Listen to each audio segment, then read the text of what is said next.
এক দুইটা রোজা রাখে, প্রথম দিন রাখে, প্রথম 4 দিন রোজা, 4 দিন রোজা, কোনো খবর নাই, 3 দিন 4 দিন চলে গেল, আর খবর নাই, তারা কি পড়তে আসে, 2 দিন পরে আর কোনো খবর নাই, কিন্তু বান্দারে তোমার এই নামাজ আর এই রোজা কবুলে আসবে না।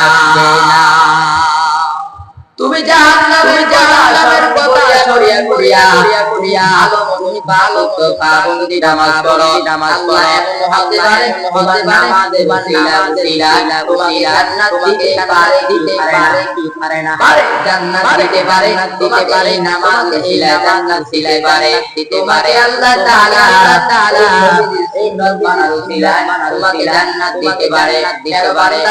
বান্দা জানে দাড়ি কেটে গেল, সুন্নাত রাখো না, আদত থাকলে তুমি ধরো না, তুমি যেন ধরে ধরো না, কিন্তু আল্লাহ তোমাকে একটা তোমাকে জান্নাত দিতে পারে কি পারে না, অবশ্যই তোমাকে জান্নাত দিতে পারে।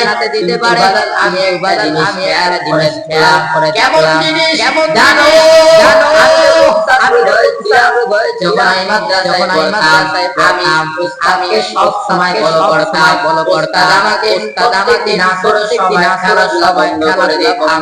আমি কি মনে বলতে পারবো না, জীবনে খেলাধুলা করেছি, ছাত্র ভাইয়ের সামনে খেলাধুলার মধ্যে লিপ্ত ছিলাম, বলতে পারবে না। আর বড় হয়ে গেল, নামাজ আমাকে কোথায়, আমি যাইয়া বলতাম আপনি আমাকে ডাকলে বলে হাত উঠে আমি ডাকলাম, বলতে ইব্রাহিম দেখো দিকে তাকাইয়া দেখো বান্দে নামাজ শেয়ার করে এখন আমাকে কি করতে হবে? ও ইব্রাহিম অভিজ্ঞতা আছে, তুমি কাজ করো। আমি বললাম বলে আমাকে আসরে পরে হাঁটতে হবে। ঠিক আছে আমি আপনার দিন হাঁটবো, কিন্তু হুজুর যখন আমাকে মিজানের মধ্যে বান্দা